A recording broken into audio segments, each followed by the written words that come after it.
Welcome back. I hope आप सभी खुश हैं, स्वस्थ हैं और मस्त हैं। वीडियो के टाइटल और स्टार्टिंग से तो आप समझ गए हैं कि आज मेरा जो वीडियो है वो ऑर्गेनाइजेशन से रिलेटेड नहीं, कुकिंग से रिलेटेड होने वाला है। आज मैं बनाने वाली हूँ लिट्टी चोखा। वैसे तो ये डिश बिहार की ज़्यादा फेमस है और मैं ना तो बिहारी हूँ और ना ही मैं बिहार से हूँ। ये मेरे स्टाइल का लिट्टी चोखा है। ऑलमोस्ट सिमिलर है, बट हो सकता है कि जो वहाँ के लोग बनाते हो उनका थोड़ा स्टाइल डिफरेंट हो। मैंने फ़र्स्ट टाइम लिट्टी चोखा खुद के हाथ का बना हुआ ही खाया। और मैंने ये बनाना कहाँ से सीखा तो मैंने कहीं ना कहीं यूट्यूब से ही है। और इससे पहले मुझे कभी लिट्टी चोखा का टेस्ट भी नहीं पता था। पुणे आने के बाद मैंने एक बार ज़रूर खाया है, बट मुझे उसका टेस्ट इतना खास पसंद नहीं आया। उससे बेटर तो मेरे खुद के हाथ का बना हुआ था। यहाँ पे मैंने भरते वाले बैंगन को रख दिया है सेकने के लिए, जिसको मैंने चारों साइड से कट करके मिर्ची और लहसुन भी डाला है ताकि वो भी उसके साथ ही अच्छे से सिक जाए। और अब मैं यहाँ पे तैयारी कर रही हूँ चटनी बनाने के लिए। चटनी बनाने के लिए सबसे पहले मैंने प्याज छील लिया है एंड उसके बाद मैं यहाँ पे छील रही हूँ कैरी मेरी थोड़ी सी पक गई थी, लेकिन फ़िलहाल चटनी बनाने के लिए इसमें काम चल जाएगा। एंड फिर यहाँ पे मैंने रफली चॉप कर लिया है थोड़े टमाटर और प्याज। मेरी इस चटनी में टमाटर की क्वांटिटी थोड़ी सी ज़्यादा रहेगी एंड प्याज की कम। एंड खटाई के लिए इसमें कैरी है, उसके साथ मैंने डाली है मिर्ची एंड थोड़ी सी लहसुन। एंड यहाँ पे जो मेरा बैंगन है वो लगभग आधा पक चुका है एंड उसके बाद मैंने यहाँ पे रख दिए हैं टमाटर सेकने के लिए। टमाटर मैं यहाँ पे सेक के ही भरते में डालूँगी, उसका स्वाद और भी ज़्यादा अच्छा आता है। एंड यहाँ पे मैंने जो चटनी वाले जार में बाकी मटेरियल डाला है उसमें मैंने इसके साथ अदरक डाली है एंड थोड़ी सी धनिया पत्ती, थोड़ा सा जीरा, चाट मसाला एंड काला नमक। बाकी चीज़ें आप अपने हिसाब से एडजस्ट कर सकते हैं। यहाँ पे जो मैंने टमाटर सेकने के लिए रखे थे वो बिल्कुल अच्छे से सिक गए हैं। ये मैं उसी प्लेट में ट्रांसफ़र कर रही हूँ जिसमें बैंगन रखा है मैंने सेक के। एंड जब तक ये थोड़ा ठंडा होगा तो तब तक मैं बना लूँगी अपनी चटनी। वैसे लिट्टी चोखा बनाना इतना आसान काम नहीं है, ये बहुत ही time taking and tiring process है। इससे कंपैरेटिवली इजी मुझे समोसा बनाना लगता है। खैर वैसे तो इजी तो कोई भी चीज़ नहीं होती, वो अपने ऊपर डिपेंड होता है कि हम किस तरीके से और कितना टाइम बचा के अपना काम को जल्दी से जल्दी कंप्लीट करते हैं। बट लिट्टी चोखा में टाइम तो लगता है क्योंकि इसमें छोटी छोटी बहुत सारी ऐसी चीज़ें हैं जिसको ध्यान रख के बनानी पड़ती है। But it's okay. अगर हमें कोई चीज़ बहुत अच्छी खानी है या हमारे फैमिली में किसी को बहुत पसंद है तो उनकी खुशी के लिए हम थोड़ी सी मेहनत कर भी सकते हैं। डेफिनेटली ये बाहर के खाने से ज़्यादा टेस्टी और हेल्दी होगा। यहाँ पे मेरी चटनी हो गई है अच्छे से रेडी, तो मैं इसको ट्रांसफ़र कर रही हूँ एक बाउल में। एंड जो जार में थोड़ा बहुत लगा हुआ था उसमें भी मैं पानी डाल के उसको अच्छे से निकाल लूँगी। एंड उसके बाद में मैं इसमें डालने वाली हूँ थोड़ा सा नींबू। इससे चटनी का टेस्ट थोड़ा और एनहांस हो जाएगा। एंड मैंने इसे टेस्ट किया, ये टेस्ट में बिल्कुल परफेक्ट था, तो अब मैं इसे रख दे रही हूँ फ्रिज में क्योंकि अभी बनाना है बहुत कुछ। चोखे के लिए मैंने आलू पहले से ही बॉईल कर लिए थे। छोटे मोटे ऐसे बहुत सारे काम हो जाते हैं, इसलिए मैंने पहले ही इसे बॉईल कर लिया था। और अब मैं यहाँ पे कर रही हूँ प्याज को फाइनली चॉप कर रही हूँ क्योंकि ये मुझे चोखे के लिए ज़रूरत पड़ेगी। एंड फिर उसके बाद मैं अच्छे से स्ट्रेन कर लूँगी वो आलू जो मैंने पहले से बॉईल करके रखे हैं।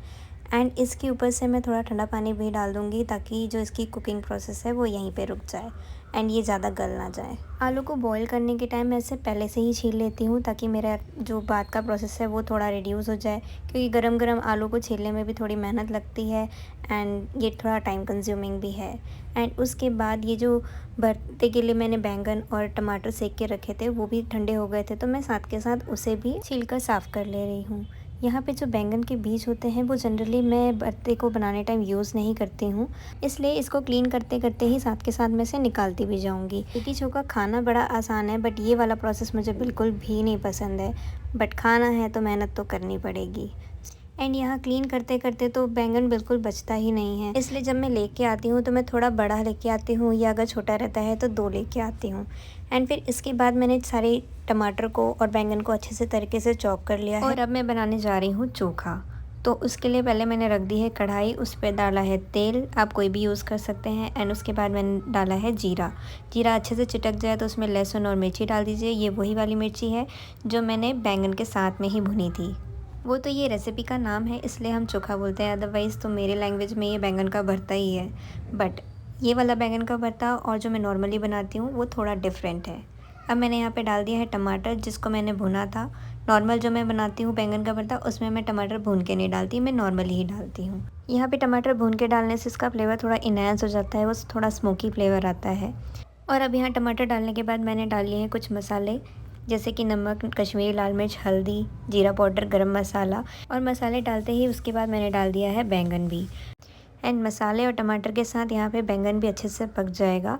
एंड जब तक ये पक रहा है तब तक मैं यहाँ पे आलू को मैश कर ले रही हूँ। मैं जो नॉर्मली बैंगन का भरता बनाती हूँ उसमें मैं आलू तो नहीं डालती हूँ, टमाटर प्याज के साथ ही डायरेक्ट बना लेती हूँ। बट यहाँ पे चोखा बनाने के लिए मुझे आलू और प्याज दोनों की ज़रूरत पड़ती है। एंड इसको डालने के बाद मेरे हस्बैंड भी खा लेते हैं इसको, अदरवाइज़ वो तो कभी बैंगन का भरता खाए ही ना।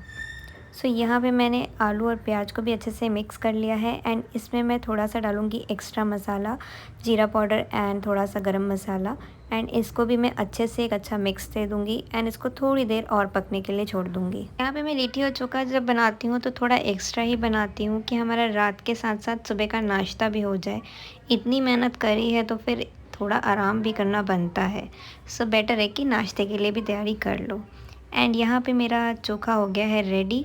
तो अब मैं इसको रख दे रही हूँ साइड में। करती हूँ अब मैं लिट्टी बनाने की तैयारी। तो यहाँ पे मैं सबसे पहले आटा गूँथूँगी। आटा गूँथना है जैसे नॉर्मली हम रोटी के लिए गूँथते हैं, बस इसमें थोड़ा सा मोइन डाल के ही गूँथना है। एंड इसमें कोई ऐसा रूल नहीं है कि नमक डालो एंड बाकी चीज़ें डालो जो कि बाटी बनाने के टाइम पे यूज़ होता है। एंड थोड़ी देर मैंने इसको रेस्ट करने के लिए रख दिया है। एंड अब मैं तैयारी कर रही हूँ स्टफिंग की, क्योंकि सबसे मेन चीज़ तो यही है।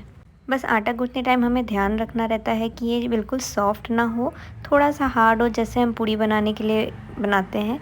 एंड इसमें मोइन भी ज़्यादा नहीं डलता है। जैसे मैंने 2 कप आटा लिया है तो उसमें 2 टेबलस्पून का करीब आप घी या फिर आप तेल कुछ भी यूज़ कर सकते हैं। पे शूट करने टाइम मैंने ध्यान ही नहीं दिया कि जो मैं ये स्टफिंग की तैयारी कर रही हूँ वो शूट में आ ही नहीं रहा है।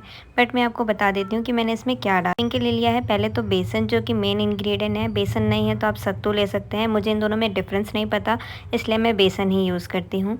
थोड़ा सा चॉप अनियन लेना है, मिर्ची लेनी है, धनिया लेना है एंड थोड़ी सी कराइल, अजवाइन, थोड़ा अचार का मसाला, थोड़ा सा जीरा एंड जो बेसिक मसाले होते हैं नमक, मिर्ची एंड थोड़ा सा जीरा पाउडर, गरम मसाला। एंड मोस्ट इम्पॉर्टेंटली आप इसमें लास्ट में डालिएगा थोड़ा सा नींबू। एंड उसके बाद इन सबको अच्छे से मिक्स भी अच्छे से कर लेना है। और इतना सारा सब कुछ करके काम ख़त्म नहीं हुआ है, अभी तो मेन काम बाकी है, वो है लिट्टी बनाना। लिट्टी कैसे बनाना है, हमें एक पेड़ा लेना है, उसके अंदर इसको स्टफिंग को भरना है। इसका मिक्सचर मैं आपको दिखाई नहीं थी इसलिए मैं यहाँ पे पहले आपको दिखा देती हूँ कि ये दिखने में कैसा दिखता है। यहाँ पे मैंने क्वांटिटी का मेजरमेंट आपको बताया नहीं था, अपने रिक्वायरमेंट के हिसाब से एडजस्ट कर सकते हैं। यहाँ पे जितना भी मैंने मेजरमेंट लिया था वो सब 2 जन के हिसाब से लिया है। एंड मुझे सुबह के नाश्ते का भी इंतज़ाम करना था तो इसमें क्वान्टिटी उसके हिसाब से भी इंक्लूडेड है। अगर आप ज़्यादा खाना चाहते हैं तो आप ज़्यादा ले सकते हैं एंड आपके फैमिली मेम्बर्स में भी ज़्यादा लोग हैं तो आप ज़्यादा बना सकते हैं। यहाँ पर मैं सॉफ्टली पेड़े में थोड़ा सा एक गैप कर रही हूँ ताकि स्टफिंग को मैं अच्छे से फिल कर सकूं। एंड पेड़े बहुत बड़े बड़े नहीं लेने हैं क्योंकि ऑलरेडी स्टफिंग के बाद ये थोड़े से फूल जाने हैं।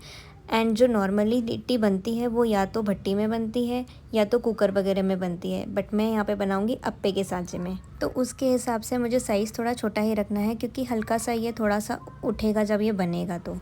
एंड आपने यहाँ देखा कि कैसे मैंने स्टफिंग को अंदर फिल किया एंड इसको वापस से एक गोल शेप दे दिया। अगर आप इसे कुकर में या भट्टी में बनाना चाहते हैं तो इसका जो शेप है वो थोड़ा फ्लैट रखेगा। हालांकि मैंने कुकर और भट्टी में कभी बनाया नहीं, चाहे मैंने दाल बाटी बनाई हो चाहे मैंने लिट्टी बनाई हो, वो दोनों ही मैंने हमेशा अप्पे के सांचे में ही बनाया है।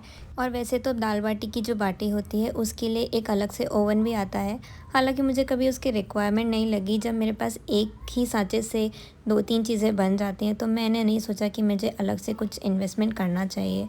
एंड यहाँ पे मैंने बाकी सारी लिट्टी की स्टफिंग भी कर ली। अब जो ये लिट्टी है इनको मैं अप्पे के सांचे में अच्छी तरीके से सेक लूँगी।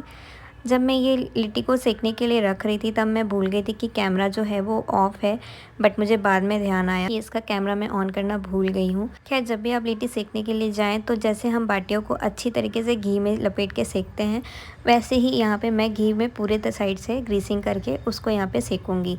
एंड ध्यान रखना है कि इससे हमें बिल्कुल लो फ्लेम में ही सेकना है एंड धीरे धीरे इसको पलटाते रहना पड़ेगा। अगर हम इसे मीडियम या हाई फ्लेम में सेकेंगे तो ये अंदर से कच्ची रह जाएगी। सो बेटर है कि हम इसे लो फ्लेम में ही सेकें। यहाँ जो मेरा अप्पे मेकर का जो सांचा है वो तो नीचे का तो बेस वही है, लेकिन जो ऊपर वाला कैप है वो थोड़ा फ्लैट है, तो मैं इसलिए वो नहीं यूज़ कर रही हूँ। उसके अल्टरनेट में मैं दूसरा ढक्कन यूज़ कर रही हूँ कि इन केस वो थोड़ी सी फ्लफ़ी होती है या थोड़ा फूलती हैं तो उसमें स्पेस रहे कि वो अच्छे से फूल सकें। एंड इसको बाय द टाइम थोड़ी देर में हमें पलटाते रहना है। एंड अगर घी की क्वांटिटी हमें कम लगती है तो उसके बाद हमें इसे ग्रीसिंग भी करते जाना है। अब यहाँ पे मैं इसे अच्छे से कवर कर दे रही हूँ एक बार घुमाने के बाद। एंड इसके ऊपर मैं यहाँ पे एक छोटा सा भार भी रख दूँगी ताकि कहीं से भी एयर पास ना हो एंड ये अच्छी तरीके से अंदर से पक जाए। 7 से 8 मिनट हो चुके हैं एंड मैंने यहाँ पे खोला तो यहाँ पे ऑलमोस्ट एक साइड से आधा तो बन चुका है एंड आप इसका कलर देख के समझ सकते हैं।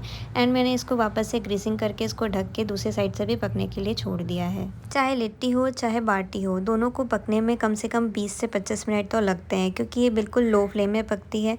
एंड मैं जनरली जो बीच के 3 वाले पोर्शन होते हैं उसमें नहीं डालती हूँ क्योंकि उसमें ज़्यादा पक जाते हैं या तो जल जाते हैं। जब मुझे ऐसा लगता है कि मुझे वो एक्स्ट्रा पकाना है तो ही मैं बीच में रखती हूँ। तो यहाँ पे मेरी लिट्टी हो गई है रेडी एंड आप देख सकते हैं कि ये देखने में कितनी सुंदर लग रही है। इसे अब मैं ट्रांसफ़र कर लूँगी अपने कैसरोल में। एंड मुझे लगी है बहुत भूख तो और मैं बहुत थक गई हूँ, तो पहले मैं जा रही हूँ अपना डिनर करने, लेकिन मैं भूल गई हूँ प्याज काटना। तो मैंने मेरे हस्बैंड से रिक्वेस्ट करी कि प्लीज़ तुम काट दो। मैं यहाँ पे इन सबको सर्व कर लेती हूँ एंड आप भी जाइए एंड कुछ स्पेशल सा बनाइए एंड इन्जॉय करिए। और मुझे ज़रूर बताइएगा कि आपको मेरा ये वीडियो कैसा लगा, और वीडियो अच्छा लगा हो तो लाइक ज़रूर करके जाइएगा, और चैनल पर नए हो तो उसको सब्सक्राइब करना मत भूलिएगा। वीडियो को ज़्यादा से ज़्यादा शेयर करिएगा एंड मेरी अपकमिंग वीडियोस के लिए बेल आइकन दबाना बिल्कुल मत भूलिएगा। मैं जल्दी मिलूँगी आपसे नेक्स्ट वीडियो में, तब तक के लिए बाय बाय, टेक केयर।